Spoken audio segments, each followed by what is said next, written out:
Welcome to Debate. I'm your host, Sana Maqbool, with you at PTV WORLD. In today's show, we will be talking about two very important stories. The first is with reference to what is going on in the political scenario of the country, which of course relates to the much-awaited case and the verdict that has come out from the ECP regarding the prohibited funding case, previously known as the foreign funding case, in which the ECP has ruled that the PTI did in fact receive funding from prohibited sources. They have cited many companies through which the PTI leadership has received these funds, including 351 foreign-based companies and 34 foreign nationals. They have also talked about how certain accounts were not disclosed. The information wasn't spoken about earlier, and because the Form 1 that was submitted by Imran Khan is also grossly inaccurate.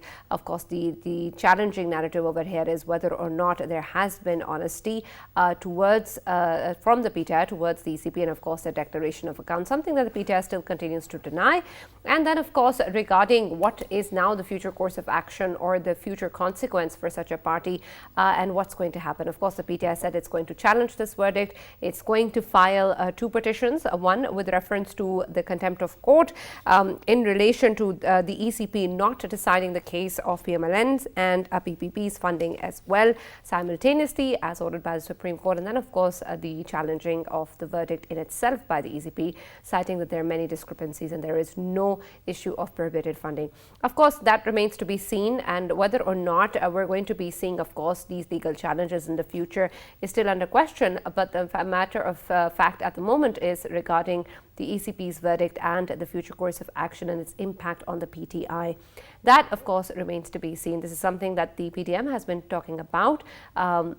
Something that, of course, was earlier highlighted by the PTI as well in regards to the Chief Election Commissioner having a biased opinion towards the PTM. So we're going to take a look into all of that and see what really is the future of PTI, how this has impacted the popularity and the understanding of PTI, their particular narrative and their, of course, standing in the political scenario and, of course, the next general elections as well, and whether or not the case of a disqualification or dissolution exists regarding Imran Khan and the political party as well. So that's going to be our first segment of the show today. Our second segment is going to be focusing, of course, on the unfortunate issue and the kind of disasters that we're dealing with in parts of Balochistan and Khyber Pakhtunkhwa, where, of course, there has been a lot of people who have lost their lives. There's been a lot of people who have been injured, and rescue efforts, of course, have been underway to help the people. We have also known that in the past 24 hours, 9 more related deaths to such disasters and rain-related activities have, of course, been going on. And in such efforts, of course, as always, there has been our armed personnel who have come forward, who have always sacrificed their lives, who have taken up on their own stance to rescue and to, of course, help our people. And in doing so, unfortunately, we have lost the lives of many precious armed personnel, including Lieutenant General Sarfraz Ali, who embraced martyrdom in a helicopter crash. And this, of course, is quite unfortunate, and our hearts goes out to the bereaved families as well, and we're sorry for their loss. But of course, we also honor and pay tribute to our armed forces and the work that the sacrifices that have been given time and again. We'll be talking about this issue, and then of course the rescue efforts underway still now, and of course what really needs to be done moving forward as well, and how these activities are going to continue. That is going to be part of our segment at the end today. For this and more, of course, I've been joined in the studios by Farrukh Pitafi and Raja Faisal. And we're going to be starting our first segment with our two guests online. We've been joined by Mr. Sarwar Bari, who's a political analyst, and also Dr. Niaz Murtaza, who's a senior analyst. And as we move on, we'll also be joined by Mr. Irfan Qadir, who's a senior lawyer. I'll start with you, Mr. Sarwar Bari. When we talk about the kind of scenario that we're in right now, of course, this verdict is something that we've been waiting for back since it started in 2014. And then, of course, since the verdict was reserved on June 21st. And since then, there has been a lot of talk about what really is the verdict going to be, whether or not the claims that have been put forward by the PTI repeatedly regarding their transparency and their honesty and credibility will be challenged or not. And it seems now that it has been shaken up. Of course, there is a denial from the PTI regarding any prohibited funds being received, but the ECP thinks otherwise. What is, in your opinion, really is the matter over here in terms of the discussion that and then the stances, the evidence that has been put forward by the ECP, especially with regards to disclosure of accounts and obtaining funds from foreign companies? Is there really a strong case that the PTI has at the moment, since they're, of course, challenging this verdict? Well, in my view, PTI has no serious threat as far as the verdict of ECP is concerned, because the maximum under the law, the prohibited funds could be confiscated, but nothing more than that. The second is very important issue is basically to see under which circumstances ECP has issued the verdict which it has decided in June. Now, in my view, I think the day the coalition leadership met ECP and senior members of the ECP, within a couple of days, the decision was made. So that has created a controversy as far as the conduct of election commission is concerned, and that's very, very important to understand. Similarly, in the recent past, we have a number of occasions when ECP did not perform according to the law. So that's one area. So I would like to see ECP taking decisions about PMLN funding as well, and Pakistan People's Party, JGY as well. So I think it's very important for the ECP to come out of this controversy by announcing the verdict about PMLN and People's Party and JGYF. Now Right. that is that. Now, Yes, now carry on, as far as the impact of this decision on PTI and the leader of PTI, Mr. Imran Khan, is concerned, in my view, the government may confiscate some of the funding which had come from corporate sector, because under our law, no party can receive any money from any corporation, whether it is registered in Pakistan or abroad. But right. all the money which had come from individuals, that could not be made any impact as far as the decision and the politics of Pakistan is concerned. Thirdly, I think this is not going to make any difference to the followers of PTI. They are committed, and as the PMLN workers are committed to PMLN. So I don't see any serious impact on PTI popularity at all in Pakistan. Right. I want to talk a bit more about that as well with you, Dr. Niaz. I understand that may be the case. That is how it is, that we have followers of PTI or PMLN and other political parties. But should this really be the case? Should there be this sort of blind following with a political party or its leadership, despite certain issues being challenged or certain evidence coming out or certain rulings coming out? I mean, are we to actually look at this issue in terms of something that is going to be negligible and will not have a consequence on the political party? Well, I mean, every party has their blind followers, PPP, PMLN. But I think the level of blindness may be a little bit higher in the case of PTI followers. And what makes it particularly odd is that, in the case of PPP and PMLN, it's usually, the illiterate people, the poor people in villages, slums, etc., who are their main followers.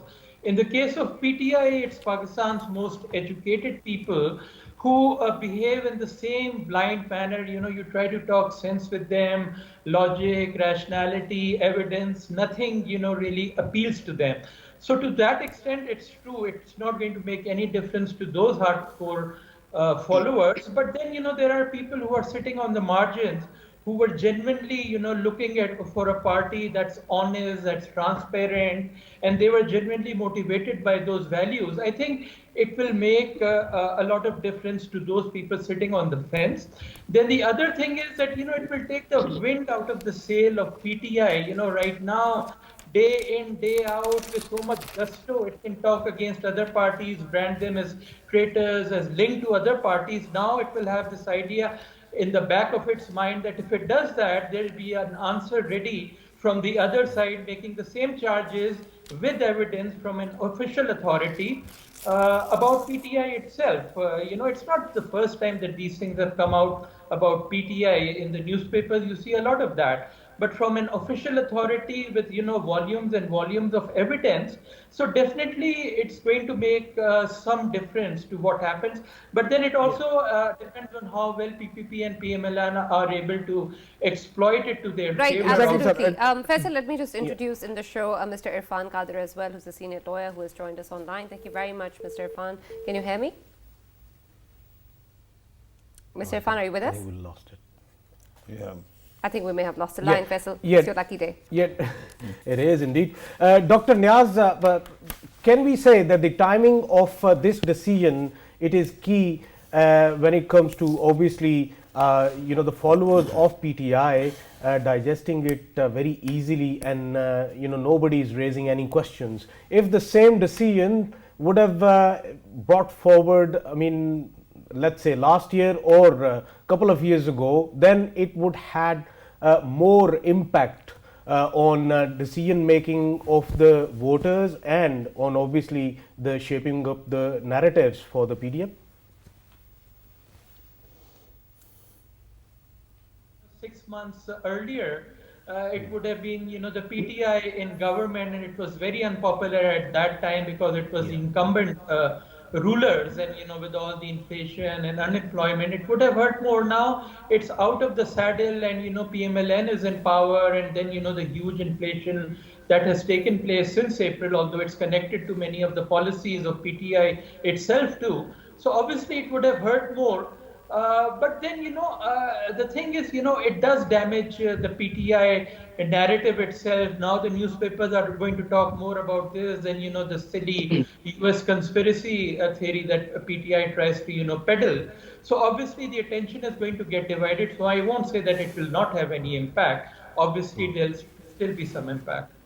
Right. Let us welcome once again Mr. Irfan Kadir, who's joined us on telephone line. Sir, can you hear me? Yes, I can hear you. All right, welcome to the debate, sir. Of course, we're talking about the prohibited funding case regarding PTI and the verdict that has been announced by the ECP. There has been, of course, a lot of issues that have been pointed out in terms of the non-disclosure by the PTI or certain accounts are not being disclosed and, of course, talked about in Form 1 as well. And then there was also the issue of many foreign companies and foreign nationals being involved in sending funds to PTI accounts. In terms of all of this, first I want to understand if there is such a case of prohibited funding, and if such funding has been proven by the evidence that has been given by the ECP, what sort of options does the ECP now have? Of course, we know that they have inquired the PTI to explain these funds, but moving forward, what possible consequences exist for PTI? So immediately the consequences that can ensue because of this decision, one is that, as you know, that they've already issued a notice to PTI that why these funds should not be confiscated. Yeah. And the other consequence could be that the matter can be referred to the Supreme Court by the government, which may eventually entail their disqualification. And once a party is disqualified, then all the members in the parliament or in the provincial assemblies are automatically disqualified, and they are be seated or unseated. And another consequence could be that there's a provision in the Constitution which we are well aware of, Article 62(1)(f) of the Constitution, which talks of honest and mean. And since there's a certificate given by the PTI chairman on these accounts, that all the accounts are from, they are not from prohibited funding and they are all in proper form. That kind of certificate, if we look into certain judicial precedents of the recent past where Mia Nawaz Sharif was disqualified and where Mr. Jahangir Tareen was disqualified, so those allegations are of a much lesser nature as compared to these allegations, because these allegations are far more serious. So if we apply those judicial precedents, then it's most likely that Mr. Imran Khan and some of the office bearers of PTI might also be disqualified. So, and then another thing is that all these matters are now going to go to the Supreme Court, and Supreme Court will yet have to become political arena in these cases, and Supreme Court would also be dragged into this political controversy. And no doubt that 3 judges can hear this matter, but if the same 3 judges hear it again, it may legally be correct, but it may not be legitimately correct.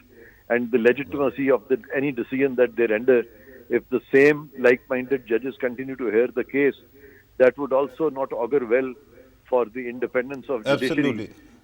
And Absolutely, so all sir. these aspects must be borne in mind. Irfan Qadir sir, Irfan Qadir sir, Yes, sir. before we Ji. actually talk about how it is going to play out in the courts, let me ask you, you told us what could happen.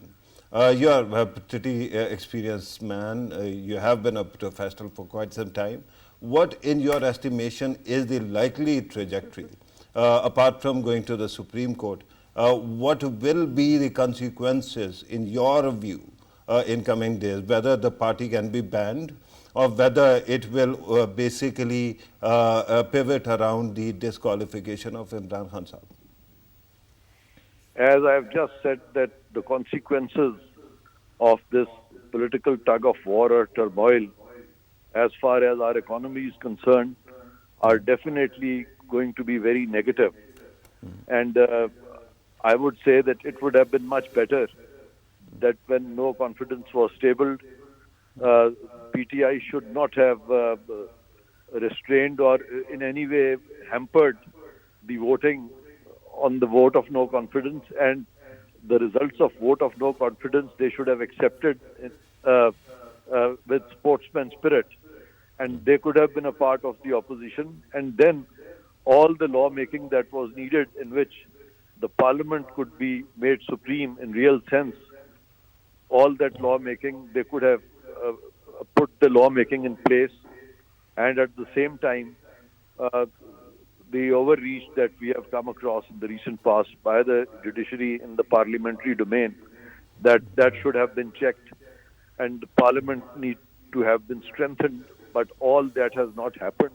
And with Right. this scenario where the politicians continue to resort to fighting amongst each other, obviously parliament become weak, executive will become weak, and courts will remain controversial, which will be very bad for the country.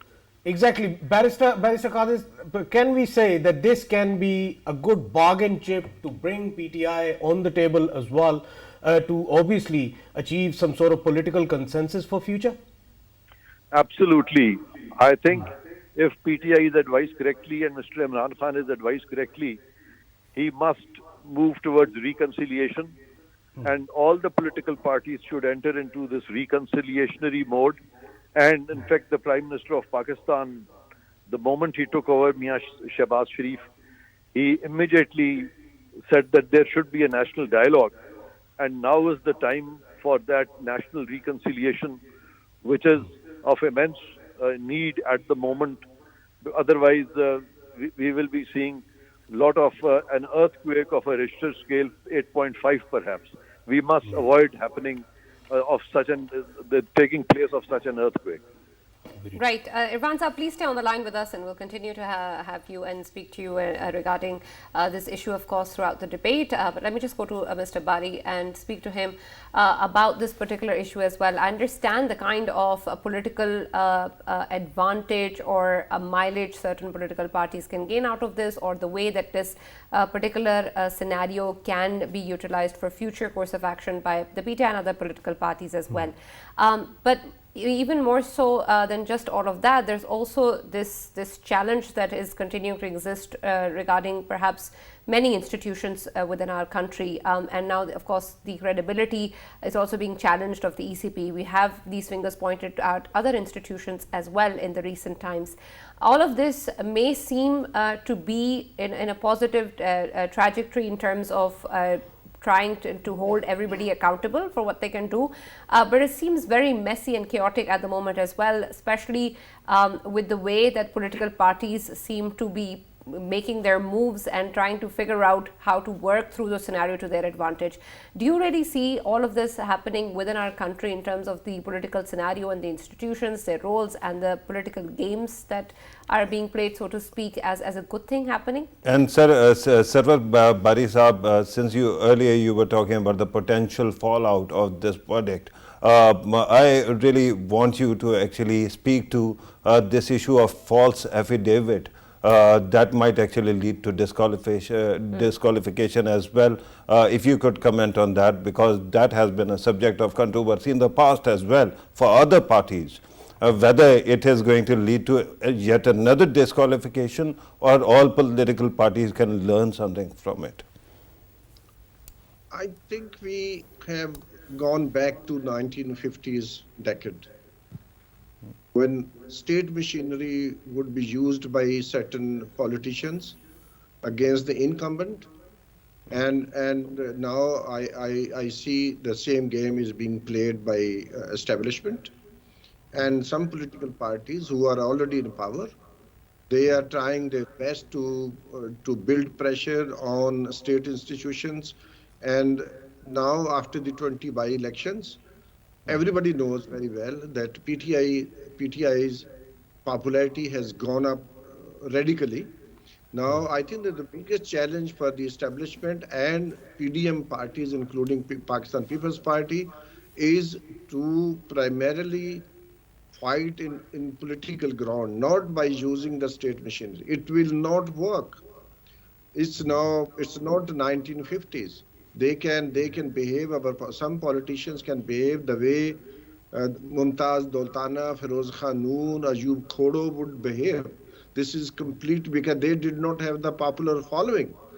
PTI has the popular following. Whether we agree or disagree with PTI's politics and its ideology, the fact of the matter is that the Pakistani establishment has never confronted a party which is so popular in Pakistan.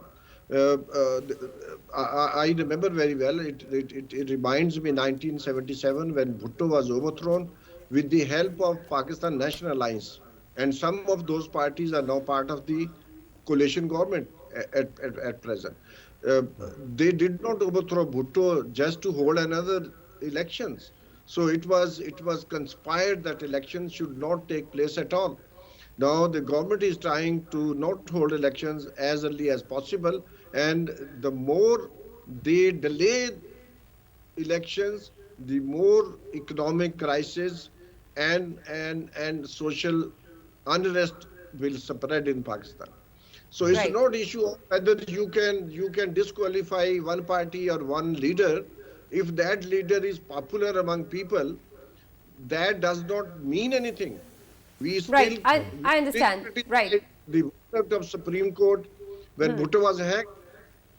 So I think we should also build up a narrative, and we should also. Let me just go back quickly to Mr. Irfan as well. Irfan Saab, of course, the PTI has spoken about the issue regarding this particular verdict and the fact that they're going to be challenging this, and they're going to be filing two petitions, one which of course is going to question this particular verdict, and the other is going to claim that there has been a contempt of court taken place, that the decisions regarding the funding cases of PPP and PMLN should have also been announced at the same time.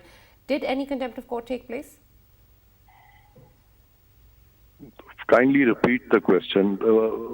You said something about contempt of court.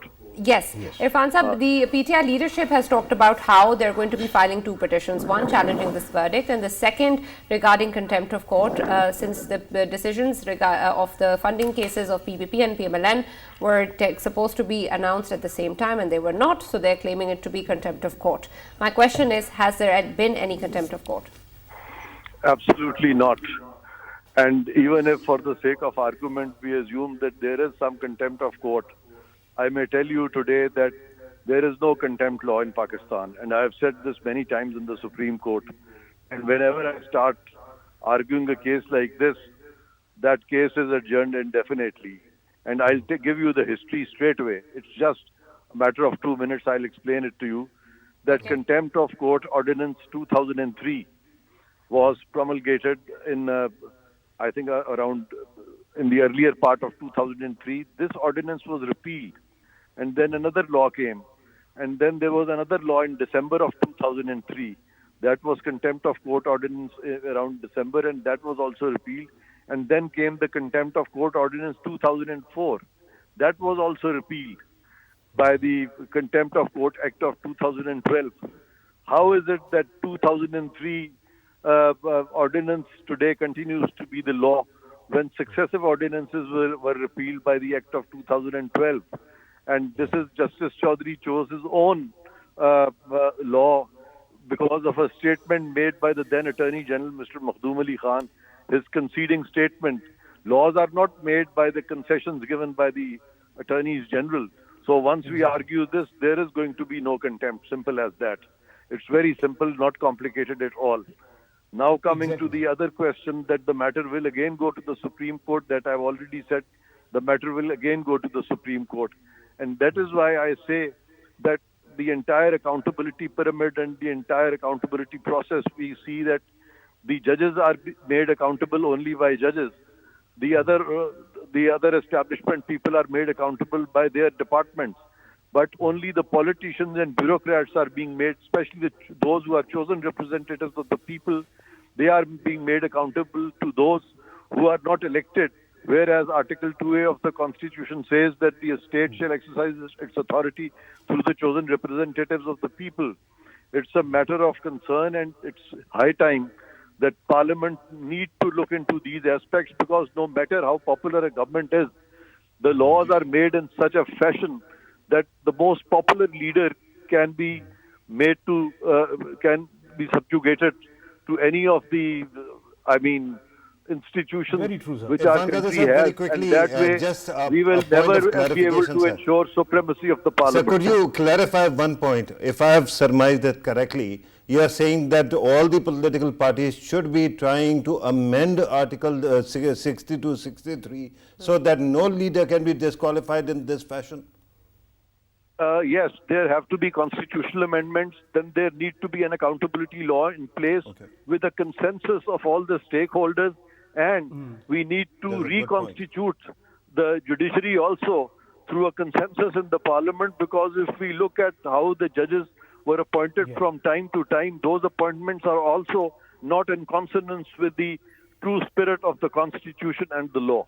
Very true, sir. Very true, sir. Very quickly, verily, you are the jurist of Pakistan. And obviously, if we are talking about the amendments, will we see any amendments in coming future related to Political Party Act 2002, obviously related to prohibited funding? When we talk about the overseas voters in future, if they are allowed to vote, then will they be allowed to fund as well their parties? Now, firstly, overseas voters voting in Pakistan, from abroad, if they are already abroad, they are not in Pakistan. They are not participating in the affairs of Pakistan to the extent to which a person living in Pakistan generally participates. So therefore, that was only a political slogan, and it is not possible to allow these overseas Pakistanis.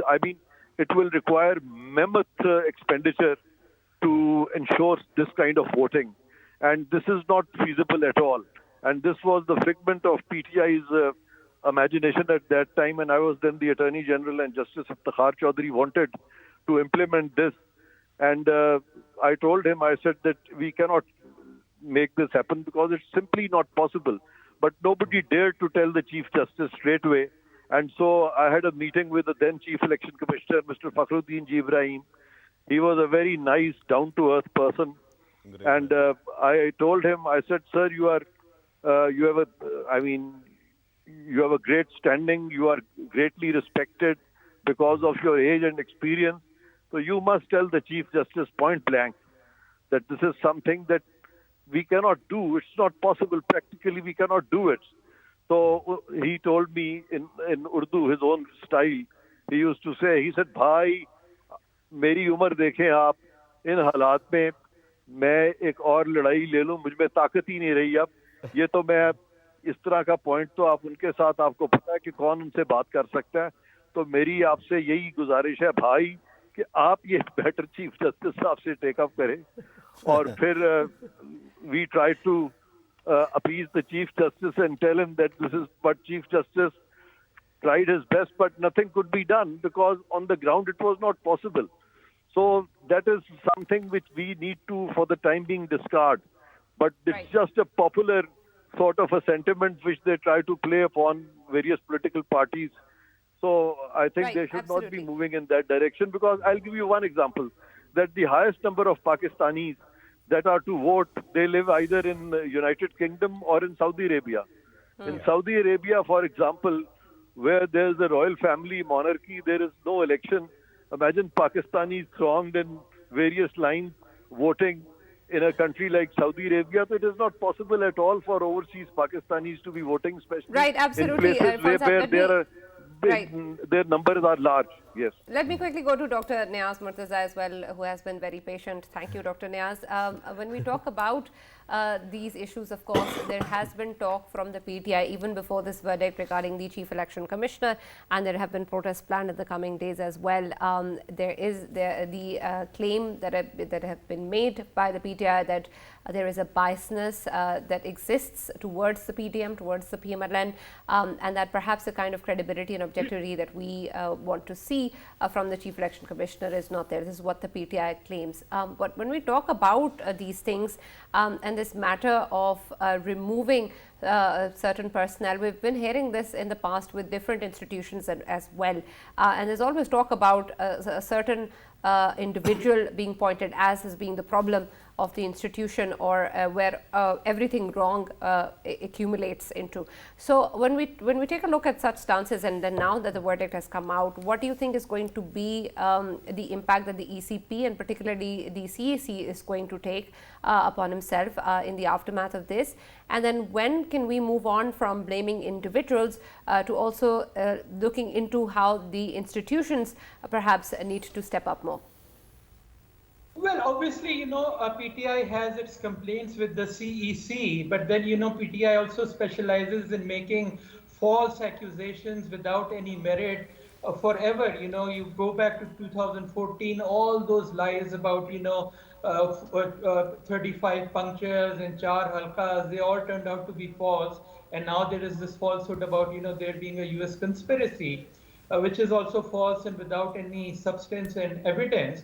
And now there is this talk about, the CEC being biased against it. But if you look at all their complaints, they are so petty and false that, the Senate chair election should have been held open. I mean, the Constitution and the law clearly says that it has to be secret. So how could the ECP change that? It should have been up to PTI to change the law. In fact, the PTI has really benefited from the wrong decisions of ECP as lately as this Punjab Assembly matter, where the ECP disqualified 25 PTI members, even though there was no party direction that came from the parliamentary party. It came from the party head, which now the Supreme Court has clarified is not the right authority to give these decisions. It should have come from the parliamentary party. So in terms of concrete benefits and losses, PTI has benefited hugely. It's sitting in government in Punjab slowly because of this wrong decision. So it can go to the court, but I doubt it, it's going to succeed. And I think they know it at some level. And it's just, a ploy to put pressure on CEC and ECP not to give the decision. But they were brave and they went ahead and still gave the decision. So I think PTI will do whatever bigger issues what the government is going to do, and there are two things it can do. It can go to the Supreme Court for declaring PTI as a foreign aided party, which I think will be a bit too harsh, because that should be for things if it's funded by a foreign government or a foreign party. If it gets some money from political parties, at least in my opinion, it doesn't qualify for it to be made a foreign aided party. Even though there is a clause which says that even if you're funded by foreign nationals, you can be declared so. But the other threat is about, 62(1)(f), where, as has happened in the past, where, Nawaz Sharif was disqualified on a very silly minor issue of not taking, declaring a receivable. What PTI has misdeclared is much, much bigger than that. So I think there's a much stronger case about disqualification of Imran Khan. And that's what I think PTI should be really worried about. But then again, it depends on the government. There's an equally strong case against the PTI on what happened on April 3rd, when it so grossly violated the constitution by, dismissing the vote of no confidence. But the government hasn't taken any step on that even after 4 months. So let's see how they react, whether their hands are tied. Otherwise, there's plenty of evidence both on that incident and now on this foreign funding case to, really implicate PTI on various charges. Right. Farrukh, when we talk about, of course, these issues, there's also this claim that has been circulating since Imran Khan has entered into politics and since the PTI has been formed, of him being an honest man. And perhaps a lot of people also criticizing PTI's performance still say at least he's an honest man. And the question of being a leader being Sadiq and Amin has always been put forward, and in comparison with other political parties and other leadership as well. Now that this particular prohibited funding case has come forward and the verdicts have come forward, do you think that this in any way takes away from this reputation from Imran Khan?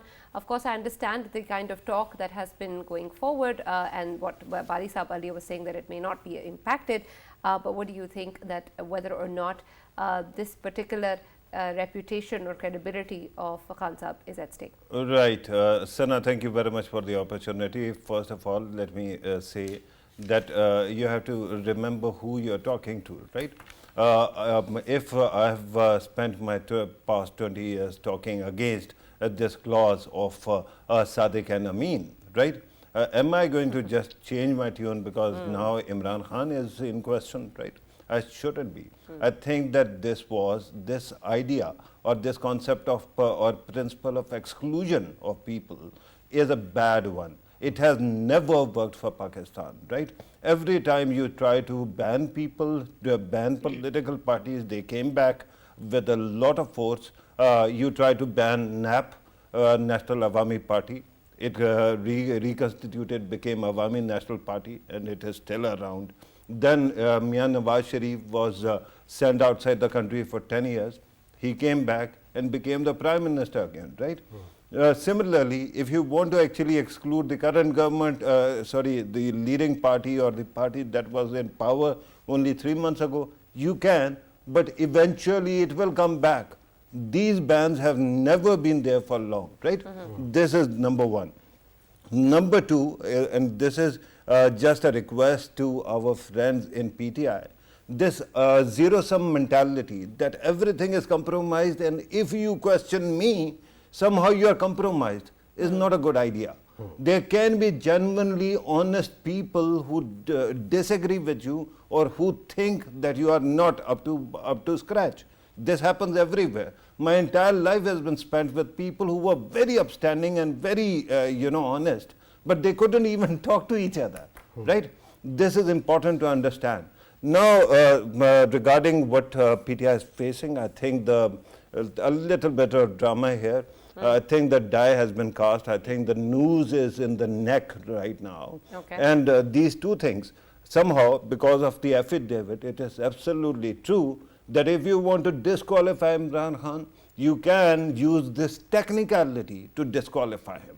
But I tell you, I've been repeatedly warning people about things, and they come true, that like Erdogan was not allowed to become part of the political process. Later on, his party took over the country, and now you cannot expunge it. You cannot remove it from power, right, through democratic means. I think that in coming days, if you ban his party or him, he's going to come back. But where exactly is the situation right now? I think false affidavits is a big issue. It can technically, it can be used. Then this argument that there were foreign funders within these prohibited funders, that can also be used to malign the party. That can happen. But my humble submission is, I disagreed when the former Prime Minister Mian Nawaz Sharif was being disqualified on these bases. I disagreed when Yusuf Raza Gilani, the former Prime Minister, was being disqualified on these charges or technicalities. I hope that political parties have learned their lesson that whatever is in Article 62, 63 never helps you. Because if you remember elections in 2013, there were people who were being disqualified because they could not recite certain parts of Quran properly, right? Should that be the element that is, or yardstick to gauge who is going to be a good lawmaker?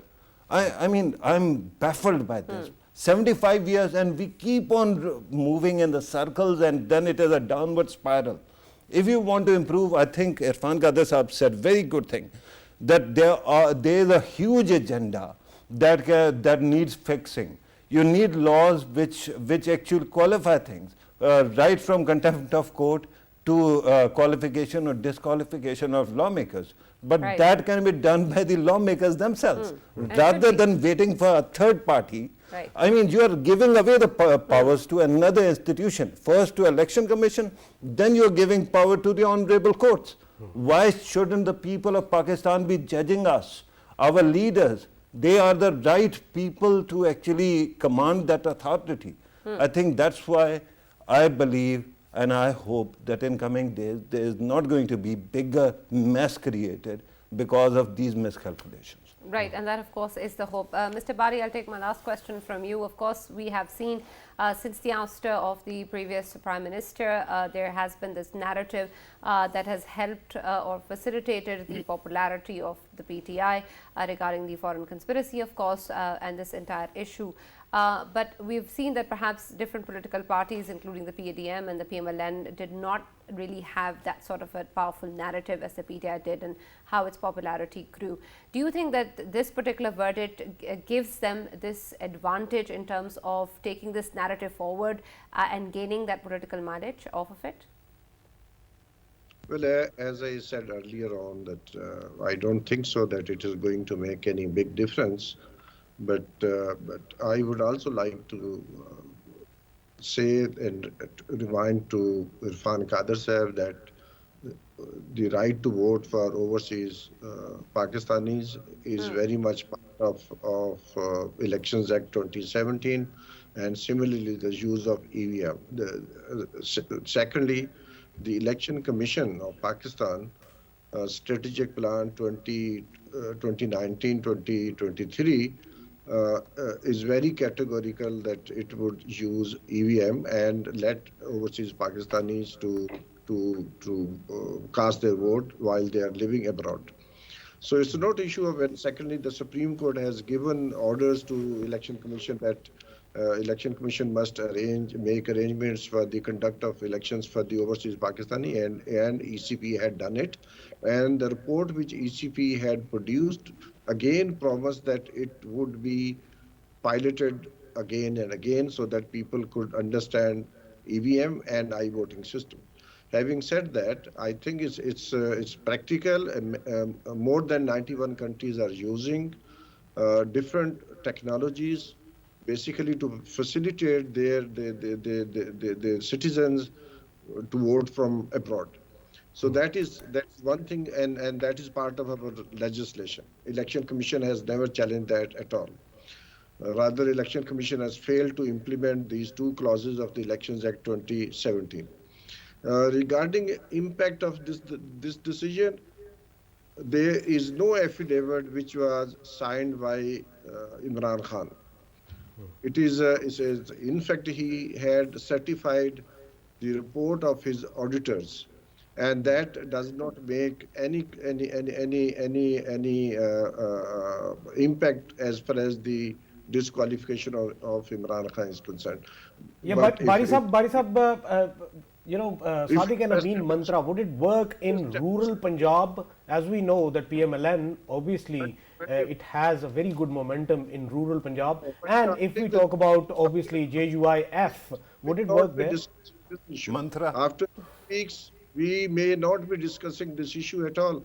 Like 2 weeks back, we were talking about Tosha Khana and wristwatches. Now, we are not talking about them. I think the Pakistan is going through a huge crisis. Absolutely, Bari Sahab. Unfortunately, that's all we have time for. But thank you so much, Sarwar Bari Sahab and Dr. Niaz Murtaza for joining us and being a part of the debate.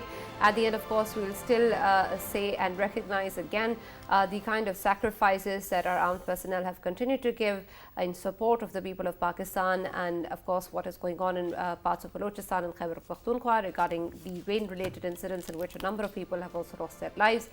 There have been rescue efforts going on and are still underway, and in one such effort we've also seen that in a helicopter crash we've lost 6 officers and a soldier, including Lieutenant General Sarfraz Ali, who embraced martyrdom along with his officers. And this of course is quite a tragedy and quite an unfortunate incident, and our hearts goes out to the bereaved families, and we recognize the kind of efforts and pay tribute to our armed forces and their sacrifices. So of course we're very, very thankful once again to the armed personnel for their efforts and their sacrifices, and we hope and pray for the departed souls and their families as well, and of course for the situation in parts of Balochistan and Khyber Pakhtunkhwa to also get better very soon, and we'll be updating you regarding that. But that's all we have for the debate at the moment.